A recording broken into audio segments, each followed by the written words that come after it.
Hello, my name is Doug Bryce. I'm chair of the Helmets on Kids campaign in London and region. I'm also a member of the Ontario Trial Lawyers Association. 10 years ago, local members of the Ontario Trial Lawyers Association realized that many children were suffering very serious head injuries because they were not wearing bike helmets. We also realized that many children could not afford bike helmets or simply did not have one. Our goal, then, in tandem with the Brain Injury Association of London and region, the local police forces, the school boards, and the health unit, was to put a helmet on every child who did not have one in London and area. Over the past 10 years, we have put thousands of helmets on children who did not previously have them. We realized that many children were suffering very serious head injuries in bicycle crashes because they were not wearing their helmets. And almost half of injuries in bicycle crashes occur because children are not wearing their helmets. So again, our goal is to put a helmet on every child in London and region, and we hope that you will wear yours. I know that when I go biking, I wear mine.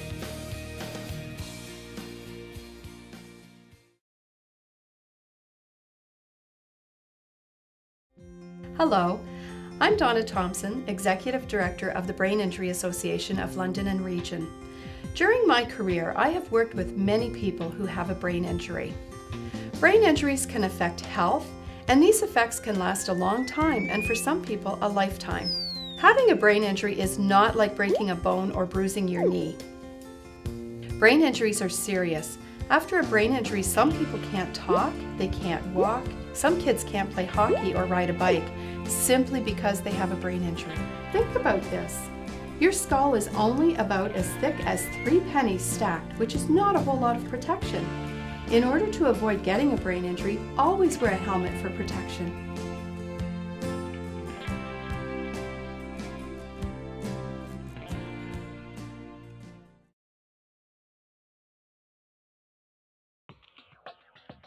Your brain can be broken down into 3 parts: the cerebrum, the cerebellum, and the brainstem. The cerebrum is the larger part of your brain. It involves processes related to thinking, concentration, understanding information, and memory, as well as functions related to language, speech, hearing, and vision. Next, the cerebellum helps control muscle movement for walking, running, and maintaining balance. Finally, the brainstem sends the messages through the nerves to the rest of the body. Also, it receives messages from all over the body.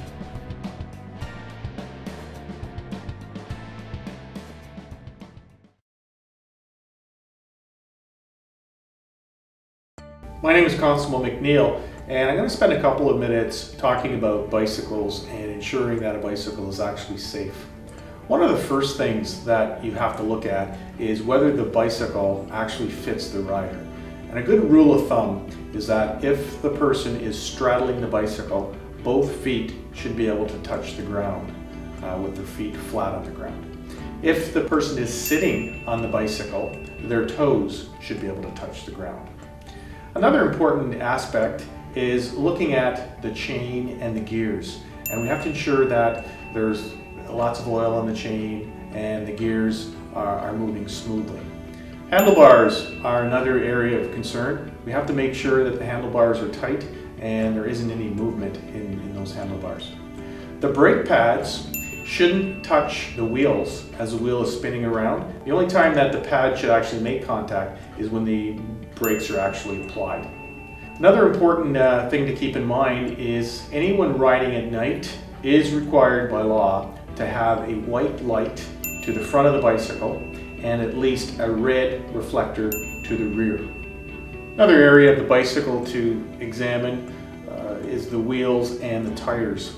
The rims should not be bent, and there shouldn't be any bent spokes or missing spokes. The tires themselves should not be worn. There should be good tread on the tire, and it's important to check the air pressure on the tires. The proper amount of air is marked on the side of each tire.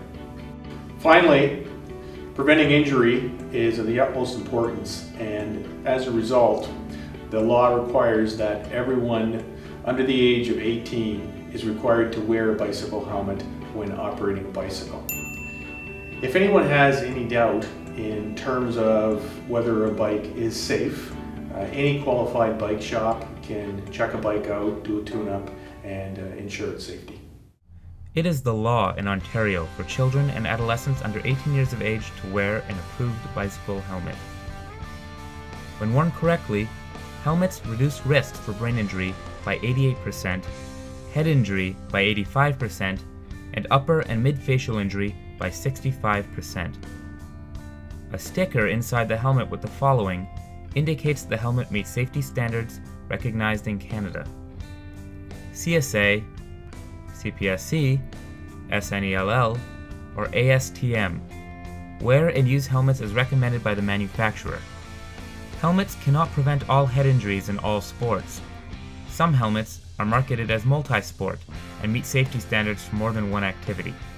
Replace your helmet if you are in a crash, you drop it hard on the ground, the straps loosen when you are wearing it, it has a crack in it, the foam is falling apart, or it is too tight on your head. Helmets have a limited lifespan, so check the manufacturer's recommendations.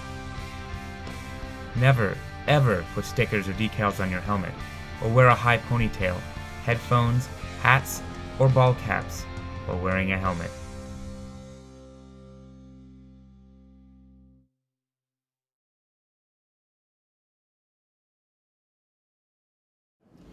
You'll often see children wearing helmets like this on the back of their heads. Unfortunately, in the case of a crash, their foreheads would not be protected. That's why the helmet needs to be sitting level on their head and the two fingers above their eyebrow.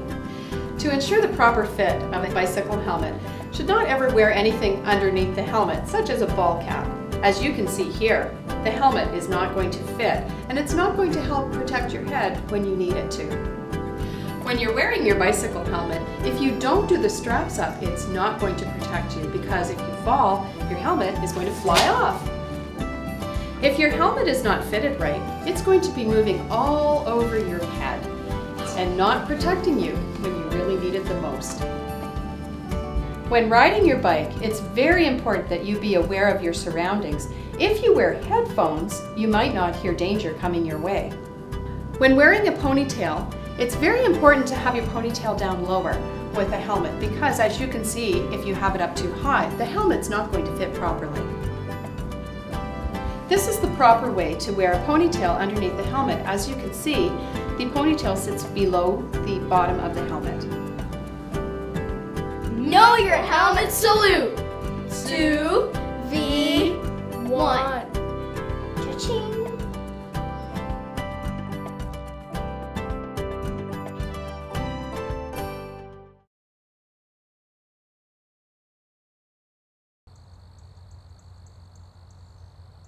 Hi, my name is Nick Haysberg, and I'm here today to talk to you about what happened while I was riding my bike. It was July 7th, 2009, and I was camping, going off jumps to get some air. I was going off a speed bump, and I was going about 20 kilometers an hour. When I hit the speed bump, my front tire popped off. I did a 360 flip in the air and landed on my face. Luckily, I was near the park office, so 2 park rangers could help me right away. If there was no park rangers, I could have been there for a long, long time. We went to the Children's Hospital at 6:30 p.m. and I couldn't go home until 3:30 a.m. I had lots of CT scans and x-rays. I had a CT scan on my elbow and my chin. I had 2 root canals on my teeth because I chipped them both off. I had a broken elbow all summer long, so I couldn't go swimming because of the cast. I couldn't eat any hard foods except just ice cream and noodles. I had a hairline fracture in my chin, so it was very hard to talk to. I'm here to say always wear your helmet. It could be the matter between life and death. And always remember the helmet salute. 2 fingers between your eyebrows and helmet, V by your ears, and 1 finger down here. My helmet saved my life, and it could save yours.